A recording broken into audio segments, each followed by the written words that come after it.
Assalamu alaikum. Okay, this is session 2 for awareness about anti-money laundering and counter financing of terrorism. And in this session, we are going to discuss about what do we need to do as a company which is subject to AML safety regulations. So the first thing which we are supposed to perform, this is actually a summary of what we should be doing when these regulations are applicable on our entity, and it is actually a very comprehensive or precise summary of law.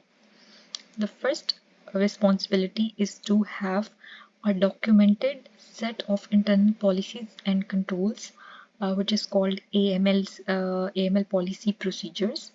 It is actually a written booklet which shows that we are going to implement these procedures within the company to comply with AML regulations.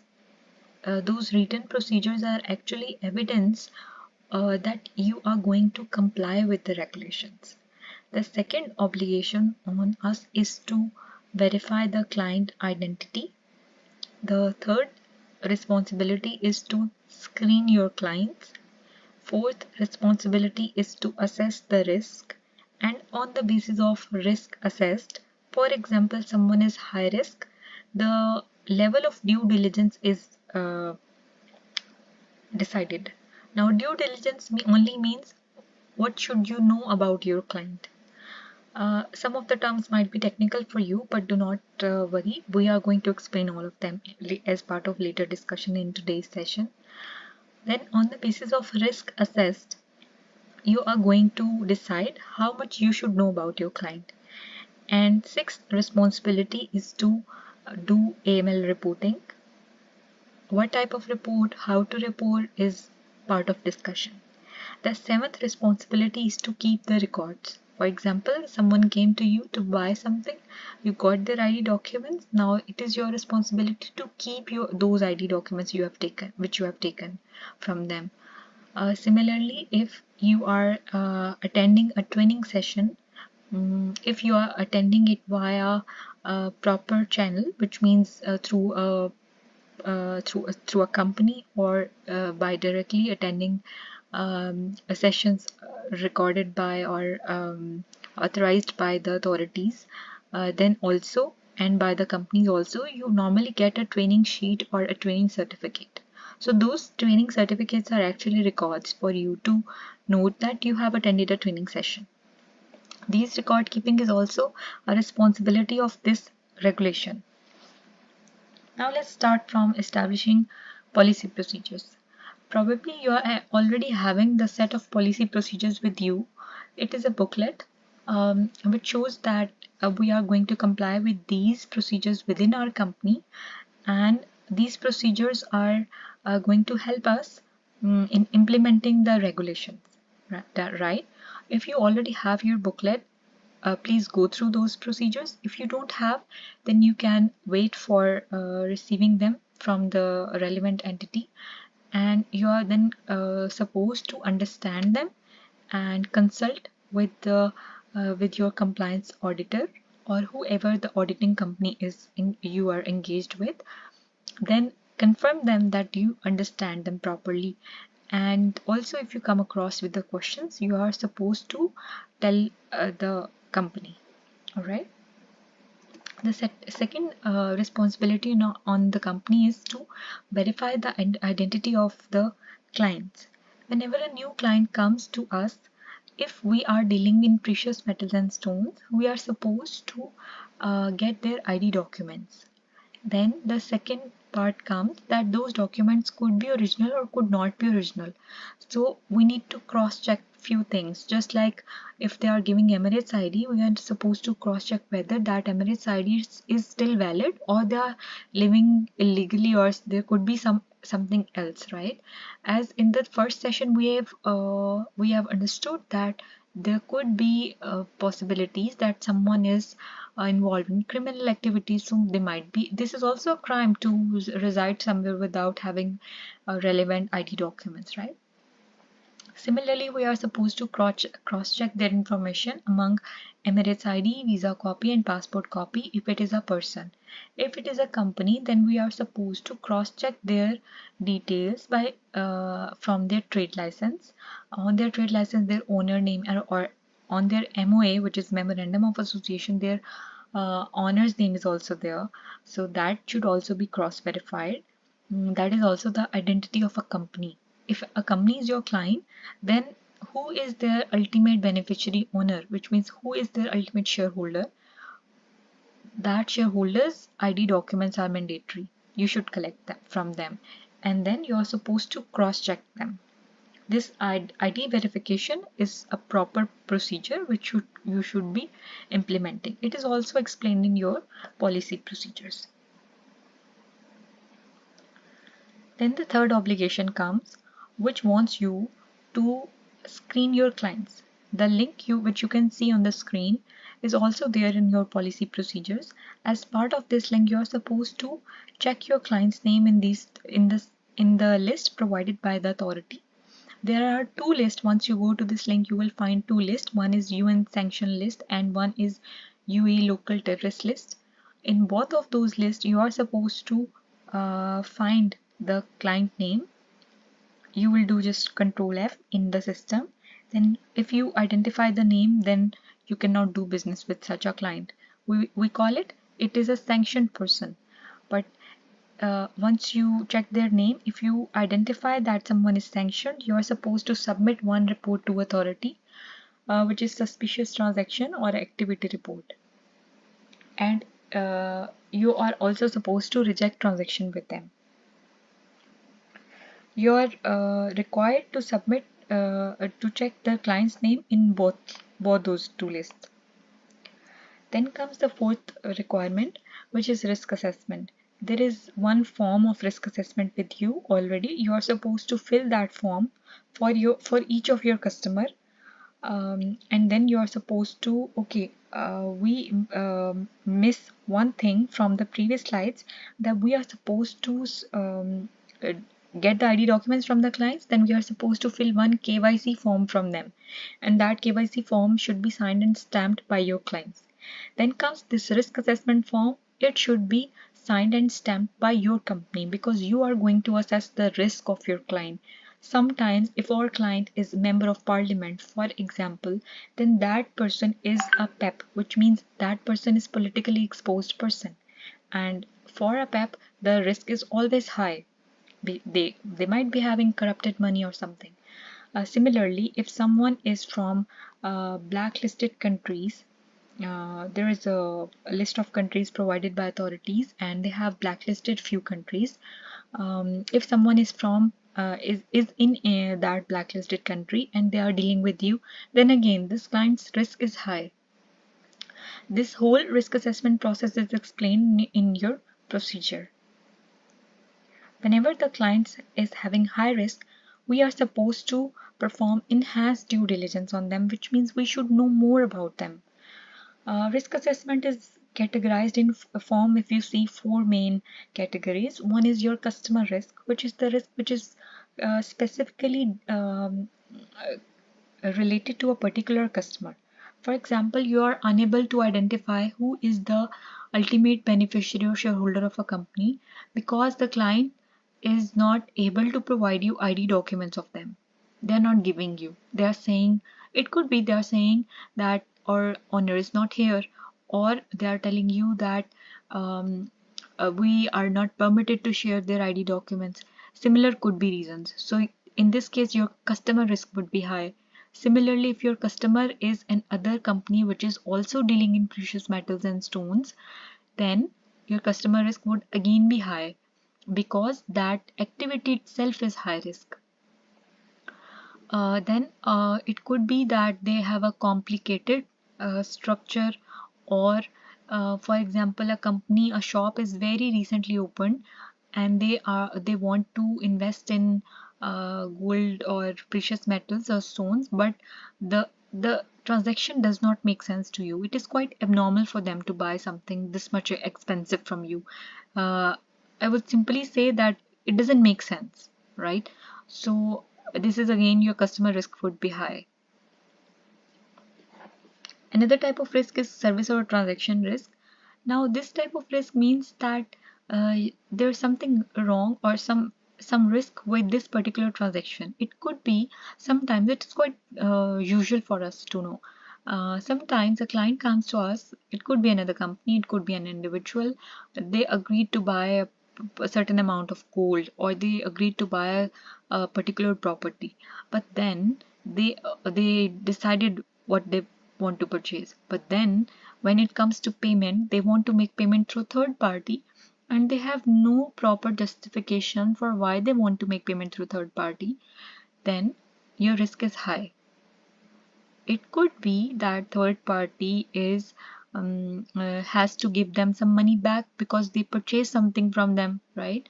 It is practically possible, but in this case you should request from them the purchase agreement that they had between them. Or it is also possible that they have engaged that third party to make and receive payments on their behalf. Then in that case, that agreement should be obtained from them to reduce the risk. But why I'm saying risk is high is because they want to make payment through a third party simply. And it could also be the case that they want to make 40,000 in cash and 40,000 via bank, just to avoid reporting. So in this case, your transaction risk is also high. Geographical risk is the risk which I just gave an example a few minutes ago, that if someone is from blacklisted countries. Now, geographical risk means is the risk which is related to particular countries which are high risk, and if someone is there and dealing with you, then the geographical risk is high. Delivery channel risk is the risk of how you deal with your client. Sometimes some of the companies might have online system where they get the client. Now, if a client is coming online, then simply clearly this type of client is you might not be getting information from them that much clear in that much clear mode as if you will obtain if they meet you physically, right? Geographical risk I'll explain again in more detail. The list of countries is the screen a link you can see is the list of countries which are regarded either as blacklisted or as grey listed. Blacklisted countries are high risk countries, and grey listed countries are medium risk countries. Now the point comes, which type of risk is high and low. Whenever someone is in blacklisted country, Iran, Myanmar and Korea for example are blacklisted right now, and they are giving a call or sending their manager to make purchase transaction with you, then your geographical risk would be high. So you need to go through the list of countries and make sure that you are aware about the geographical risk of a particular client. Similarly, delivery channel risk, I was telling that if a client is non-face to face, that is either online you receive them or via third party, like third party referred them to you. For example, a friend referred a contact to you that they want to make some purchase. Sometimes to establish a business relationship, you are biased. You cannot get that much information, because if you obtain information, you might lose the business, right? It it could be a case. Now the law guides you that the delivery channel risk in this case would be high, because you deal with someone and you are unable to get necessary information from them. So all the technological measures can be put in place to mitigate the heightened risk of identity fraud, which means that if someone is dealing with you from overseas, you may go for a video call just to reduce this type of risk, because meeting them could also be via technological measure, right? By using a Zoom session or something, and then getting their maximum details. As I told you earlier, whenever the risk is high, we are supposed to perform more due diligence, which is enhanced due diligence. Now, what is due diligence as a concept? I will explain. Due diligence is actually all about you should know your client. You should get their ID documents. You should ask for KYC to be signed. then their nature of activity should be clear to you, then the purpose of the business relationship should also be clear to you, and how their ownership is structured, how they are controlling the business relationship with you. It should be, everything should be clear to you. Sometimes it is quite possible that you get the due diligence, it is quite possible for you that you are unable to know why someone is purchasing this much, or at this point in time when gold prices are going high, they are interested in buying a lot as compared to other times, right? So in all these cases, if a business transaction does not make sense to you, then you should note that there is a risk involved in this particular transaction. This is due diligence, which means you should know about your client. If we talk about components of customer due diligence, first thing, it's just a summary of previous things which we have discussed already.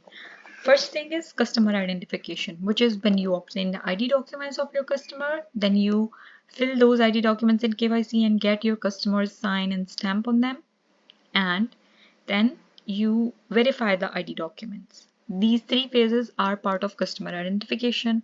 Then you are supposed to screen your customers. Screening means you will check their name in the sanction list, whether those individuals are being sanctioned or are you can find half of their names or like this. If you identify someone as being sanctioned, you're simply not supposed to proceed business with them. Similarly, if you identify their information, they have a criminal history from Google or somewhere, then again this is a part of screening. Then comes customer acceptance. If they are gone through screening and it is all clear, then you can accept them, and then you are supposed to know the purpose and nature of your business relationship with them. Ownership and control structure is also important. You should know who is owner. If a manager is coming to purchase something from you, you should know who is the owner of the company on whose name they are making this purchase. And after all these three phases, you assess the customer risk by filling the risk assessment form. Then once the risk assessment is all good, then you should keep monitoring. I mean, keep an eye on what's the source of funds, what could be more necessary information. Monitoring always vary from situation to situation. A customer wants to make payment in cash of, for example, 200,000, then you should monitor why they want to make payment in cash. If okay, it's normal, it could be possible, it could be legitimate also, but then if they have got this cash from, I mean, they would verbally tell you, but if it seems suspicious to you that they are unable to share, then you should report them. Reporting in AML would always save you. Anyways, coming back to the point, keep monitoring them and keep investigating if there is something wrong. Keep doing your business, but at the same time, follow this customer due diligence process.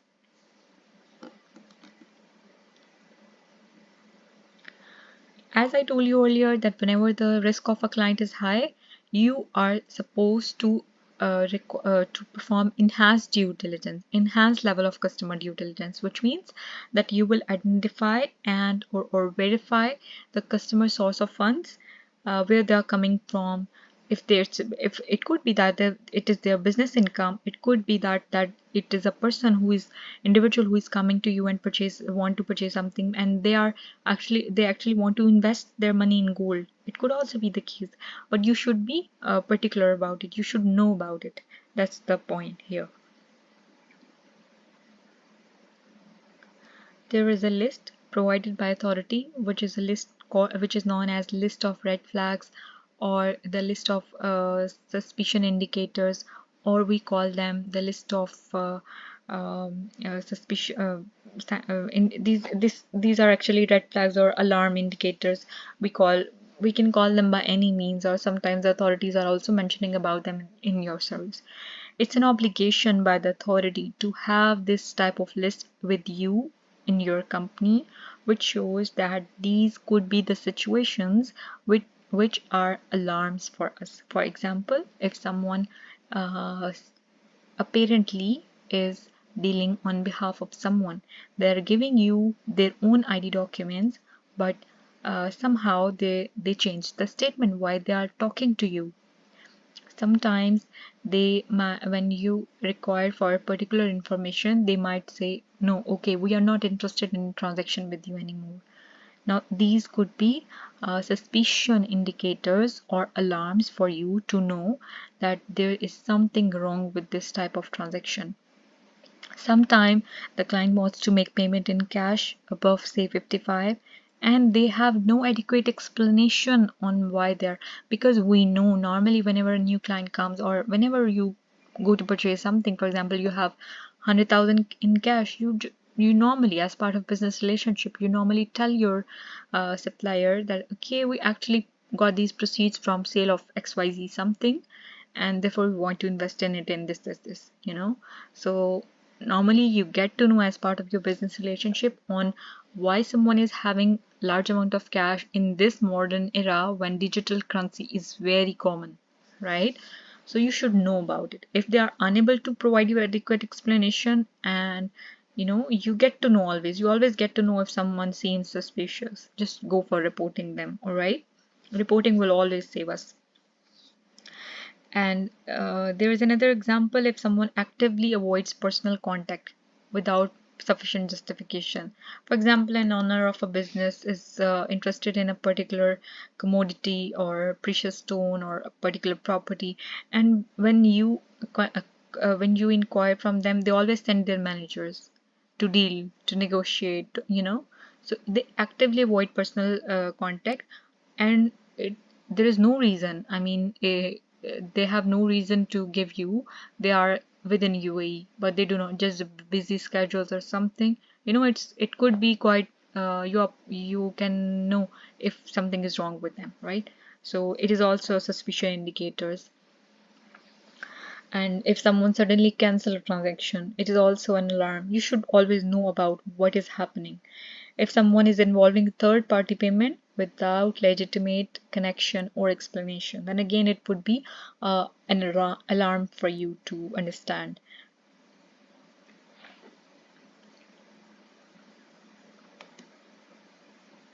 The sixth obligation on a company which is dealing in precious metals and stones is that if you deal with transaction with resident individual, then you are supposed to report any cash transaction equal or above 55,000. If you deal in transaction with non-resident individual, which is outside UAE, but the cash transaction is above 55, you are again supposed to report it. This DPMSR is actually the name of report.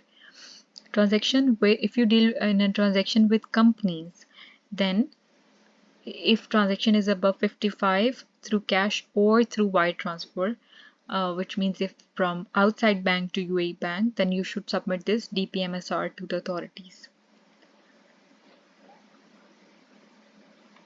There is another type of specific report which is rare report. Only if you are dealing in real estate, then you are supposed to submit a rare report to authority if you deal in transaction of cash above 55,000.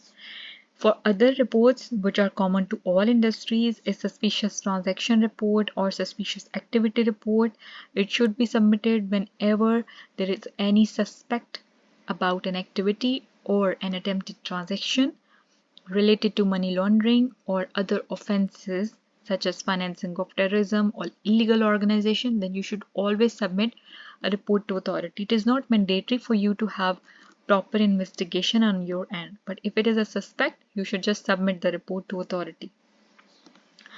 If half of the name of a client is matching in sanction list and date of birth is also matching, nationality might be dual, so might be matching or might not be matching. I mean to say, some of the details are matching and you are not sure whether it is a true match in the sanction list or no, then you should submit partial name match report to authority. Similarly, if you have taken advance from the client and you find their name in the sanction list, then you should submit fund freeze report to authority. If someone is dealing with you from high risk countries, then you are supposed to submit high risk country or transaction report to authority. The last obligation on a company is to keep the records. Whatever you do, however you do, you're supposed to keep the records for a minimum period of 5 years. This is the main requirement, and you should be abiding by these. Whatever you inquire from someone, make sure you document it. Even if you report something to someone, try to make it in mail, in message, something which could be documented, right? Let us know if you come across with any questions. Thank you.